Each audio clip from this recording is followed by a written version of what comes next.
তই যদি মই ৰাতিপুৱা আনটালে শুই থকা হয় মোৰ শাহুৰে মোক গৰম পানী ঢালি দিলে হয়। মই বুলিহে তই বাচিছ।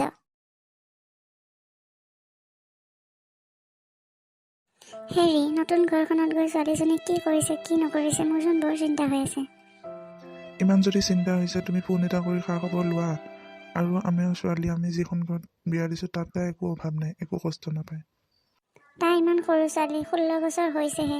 তাই লোকৰ ঘৰখন কেনেকৈ আদৰি ল'ব একোচোন বুজিয়ে নাপায়। তুমি ইমান চিন্তা কৰি নাথাকিবা। সেইখন ঘৰত আমাৰ গৌৰীক সকলোৱে মৰম কৰিব আৰু সেইখন ঘৰত একোৰে অভাৱ নাই। ঠিক আছে, মই ফোন এটাকে কৰোঁ।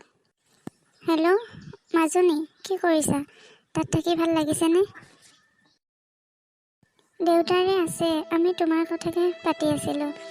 আৰু কি কৰিছে কি নকৰিছে মনটোচোন বৰ খেলি মেলি লাগি আছে। অঁ মা, কোৱা। মোৰ ভালেই দিয়া, থাকি ভালেই লাগিছে বাৰু। মই মানে এনেই আছিলোঁ ৰুমতে। হ'ব দিয়া, ৰাখোঁ এতিয়া। বোৱাৰী, অঁ বোৱাৰী, কিনো কৰি আছা ভিতৰটোতে? আহা, আমাৰ ঘৰটো চাই লোৱাহি। আজিৰ পৰা এইখনেই তোমাৰ নিজৰ ঘৰ আৰু আমিবোৰ যে তোমাৰ নিজৰ মানুহ বুলি ভাবিবা। হ'ব মা, ব'লক মই গাটো ধুই লওঁ। গৌৰী, অ গৌৰী, উঠিছানে? 7 বাজিলেইচোন। 7 বাজিলে? মোকচোন আজি মায়ে খঙে কৰিব। ইচ, এতিয়াহে টোপনিটো আহিব লাগেনে বাৰু? দিয়া দিয়া, উঠা, গাটো ধুই পাকঘৰত যোৱা। মায়ে পাকঘৰত সোমালেই। 7 বাজি গ'ল, এতিয়ালৈ উঠিবই হোৱা নাই। আগতেও নিজেই কৰিব লগা হৈছিল, এতিয়া বোৱাৰীজনী অহাৰ পিছতো ৰাতিপুৱা চাহকাপ নিজেই কৰি খাব লগা হৈছে মোৰ। ভাত পানী বনোৱাটো দূৰৰে কথা, প্ৰথম দিনাই এনেকুৱা হ'লে পিছলৈ কি হ'ব গমেই পালোঁ নহয়। আগতে আমি 2-3টা ল'ৰা ছোৱালী চম্ভালি ঘৰ চম্ভালি খালোঁ, এতিয়া বোৱাৰীয়ে এইখিনিও কৰি খাব নোৱাৰে। মা, আপুনি চাহকাপ বনালেই নেকি? মই আহিছিলোঁহে বনাবলৈ। মা, আপুনি যাওক, মই বনাওঁ। তোৰ চাহকাপ দুপৰীয়া ভাত খাওঁতে পাম বুলিহে ভাবিছিলোঁ। ইমান দেৰিলৈ আকৌ আমি চাহ খাবলৈ নাথাকোঁ নহয়। মানে ৰাতিপুৱাহে মোৰ টোপনিটো আহিছে।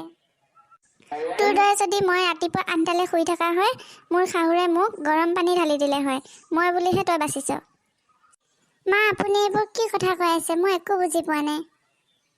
উফ, কি জ্বালা! ইমান সৰু ছোৱালী বিয়া পাতি আনিবই নালাগিছিল। ভাবিছিলোঁ সৰু ছোৱালী আনিলেগে যি শিকাওঁ তাকে শিকিব। এতিয়া মোৰ বিপদৰহে সীমা নাইকিয়া হৈছে। হ'ব হ'ব, এতিয়া ভাতৰ যোগাৰ কৰা। চেহ, কি মানুহ এইবোৰ? আমাৰ মাচোন এনেকুৱা নহয়। আমাৰ মায়েচোন অলপ দেৰিলৈ শুলেও একো নকয়। কি হ'ল গৌৰী, তোমাৰ মনটো কিয় মৰি আছে? ৰাতিপুৱা দেৰি হোৱাৰ কাৰণে মায়ে মোক গালি দিছে জানেনে? আৰু গৰম পানী ঢালা কথাও কৈছে। মোৰ মনটো বৰ বেয়া লাগিছে। আমাৰ ঘৰতচোন এনেকুৱা নহয়। মই মাক ক'ম বাৰু, মানে মাৰ খংটো অলপ বেছিয়ে, তুমি ভয় নাখাবা। মা, তুমি এইবোৰ কি কৰিছা? মই কি কৰিলোঁ? তুমি বোলে গৌৰীক কিবা গৰম পানী ঢালা কথা কৈছা। অঁ, সেইটো কথাকে মানে তোক লগাই দিলে নেকি? লগাই দিয়া নাই, তাইৰ মনটো মাৰি থকা দেখি মই সোধোতেহে কৈছে। অঁ, তেনেহ'লে শুন। আমাৰ দিনত আমি ৰাতিপুৱা সোনকালে উঠি ধান ঢেঁকীত খুন্দিও আমি ঘৰ চম্ভালি তহঁতক পঢ়াইছিলোঁ। এতিয়া 8টা-9টালৈ শুই থাকিলে কেতিয়া ভাত বনাব, কেতিয়া চাহ দিব, কেতিয়া তোক অফিচলৈ পঠাব? মা, তুমি বুজা নাই। ইয়াত আকৌ বুজা নুবুজা কি কথা আহিল? তাই সৰু ছোৱালী আৰু কিমান দিননো হৈছে আমাৰ ঘৰলৈ অহা। অলপ দিন হোৱাৰ পিছত তাই নিজে ঠিক হৈ যাব নহয়। হ'ব, তই এতিয়া মোক ঘৈণীয়েক হৈ ওকালতি কৰিব নালাগে। অফিচলৈ ওলাইছে, অফিচ যা। বোৱাৰী, এপিনে আহাচোন, মোৰ ওচৰলৈ আহা। মা, কিয় মাতিছিলে কওক? মই কথা এটা কওঁ, ভালকৈ মন দি শুন। এই ঘৰখনলৈ নতুন আলহী অনাৰ সময় হৈছে আৰু। নতুন আলহী? মানে কোন আলহী মা? কি হ'ব, ল'ৰালে সৰু ছোৱালী বিয়া পাতি মই ভাল শিক্ষা পাই গৈছোঁ। শুন, আমি এতিয়া বুঢ়া হৈ আহিছোঁ। আমাৰ সৰু ল'ৰা ছোৱালী এটাৰ লগত খেলিবলৈ বৰ মন যায়। মানে আমি নাতি বিচাৰোঁ। তহঁতৰ বিয়া হোৱা 6 মাহেই হ'ল, তই অজয়ক বুজাবি।